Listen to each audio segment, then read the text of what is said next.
Funnily enough though, there are a couple of things about this older GT that, depending on your viewpoint and what you want from a car like this, I actually prefer. Hello everybody, welcome to number 27. I'm Jack. This is a 2005 Bentley GT which cost £18,000. This is one of the latest Bentley GTs, same engine, the W12, and this would retail for about £185,000, so 10 times the price. What we're going to find out today is it justified? Can you have the ultimate bargain, £18,000 luxury Bentley, and can you match the experience to when you spend 10 times as much? Thank you to Bidding Classics for sponsoring today's video. Check out this online auction for classic cars with no buyer's fees. Although it was groundbreaking in many ways, the original GT when it came out had quite a few faults. I'm really interested to see how much progress they have made with the latest version. So this being a 2005 model, it was really the very first generation of the Volkswagen made Bentley GT. One of the biggest differences I think is going to be in the interior.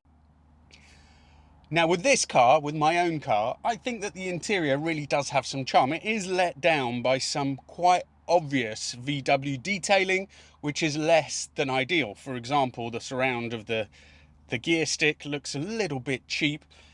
Generally speaking, the woodwork's amazing, the leather is great. This is a Mulliner edition, so it's got the nice seats. One of the pluses, I guess, of the modern cars is you don't have to put an updated infotainment system like I had to do on this. Problem with this is it makes the car far more usable, but it looks pretty horrible. So let's see how the two interiors compare. Now this is a non-Mulliner spec car, but despite that, the interior has definitely evolved quite significantly from the original, and overall I would say that that is a positive thing. It's got a more cohesive design, the woodwork's still amazing, and although it still uses quite a bit of VW Group switchgear, it seems to be a little better integrated. One of the areas where this really does score over my older car is the whole infotainment navigation system. Much nicer, much more user-friendly. So if we switch on the car, you see that first of all, that central screen turns round. You've got a nice sort of engine running warning, switch off ignition before leaving vehicle. Okay. What else are you complaining about? No, that's it. Okay. No, stop binging and bonging. Right, so as soon as you switch the car on, you have the whole screen just rotates and you get that, which is obviously a nice touch.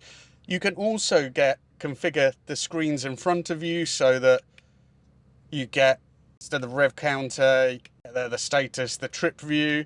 So much more versatile, but also nice touch, although this is an option, is if you click on here. Why hasn't it switched itself off? There we go.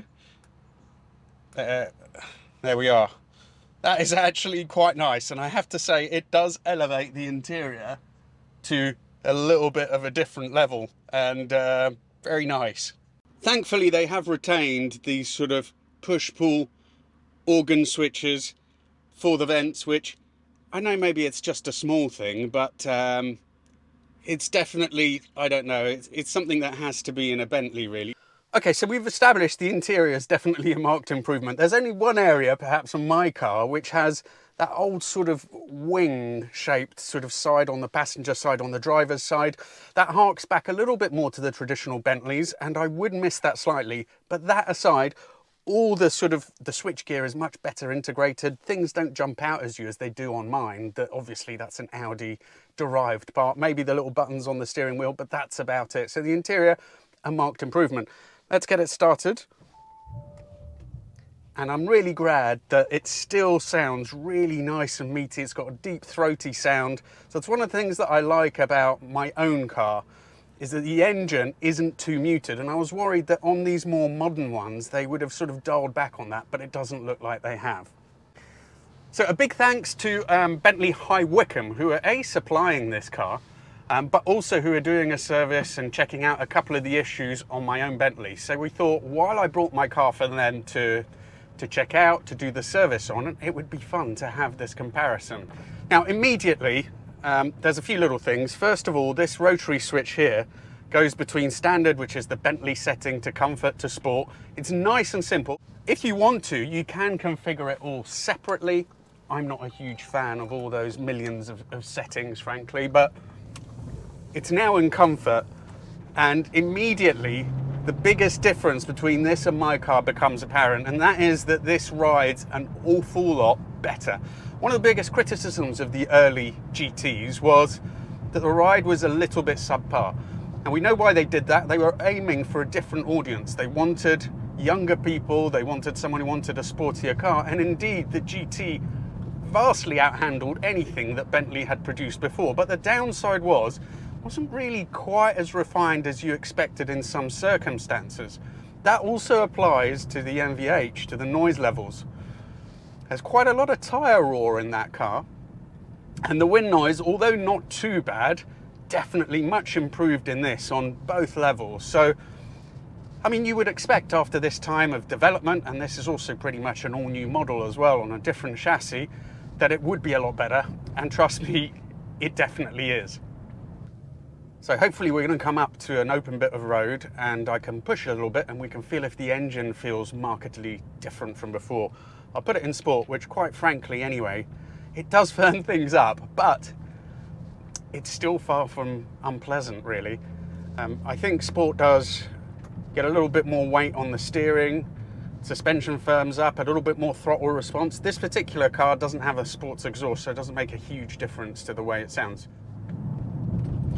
The steering, I would say, is also a bit better judged. I don't know if it feels more natural, but it's a little bit more responsive than it is on mine, and perhaps slightly lighter, even in this sports setting where it's firmed up. I mean, I always find with these electric steering systems, when they firm up, it doesn't really lead to any more feel. It just puts a bit more weight on. Okay, well that was just a little sort of squeeze there, and you can feel a difference. I will check afterwards and I'll put it up now. I am assuming that these cars are also lighter than mine was, combined with about 100 extra horsepower, and you really can feel the difference.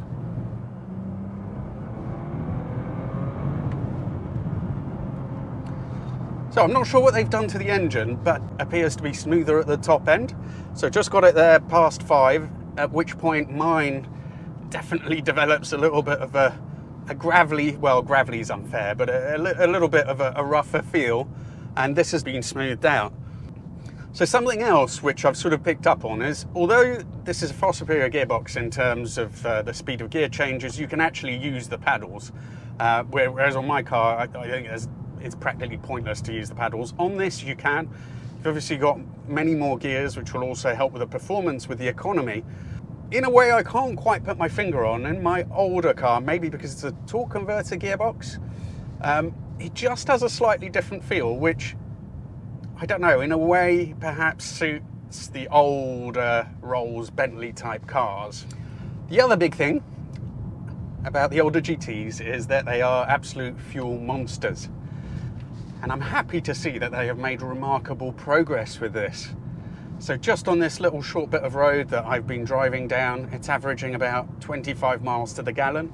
My own car, I can tell you from personal experience, on the same bit of road, we would probably be on 17 to 18. So a real improvement. Ultimately, it is still a twin turbo 6 litre 12-cylinder engine, so it's never going to be the most efficient thing, but honestly, on mine, I never see anything more, even hyper-miling. So I put it coaster into neutral to roundabouts just to see the best ever figure I could get from it on a road which is a 60 road, and it will just about nudge 21. Okay, so now the bit that you've all been waiting for, the conclusion. How does an £18,000 Bentley compare to the latest car? And the answer to that is actually multifaceted. As I expected, the new cars are really better in every measurable way.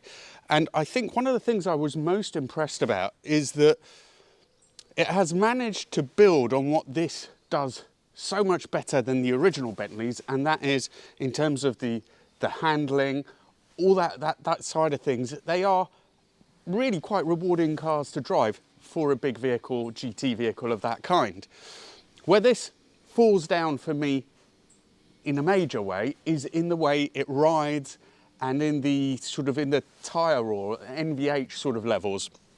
And again, the new car improves on all that. So you're kind of having everything that you have here that is great from this and more, which is what you would expect. So the new car definitely impressed me.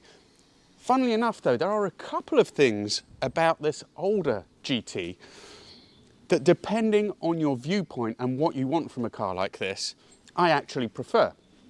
So the new car, for example, has a much lighter interior with more room. That is obviously a positive thing. But this, with a more snug interior, does retain some of that old world British charm, the sort of drawing room kind of feel that you get in it. The way the interior is sculpted as well on this is a little bit more idiosyncratic. The more modern car, of course, it has to be more modern, but with all the screens, with the way it has been designed, it's just got a little bit less character. So Bentley have definitely made great strides with their newer cars, and it is really good to see that. That doesn't mean that these older cars don't have a charm all of their own, although you will have other downsides. There's the maintenance cost, there's all that kind of stuff. Ultimately, at £18,000, my own GT is still an incredible amount of car for the money.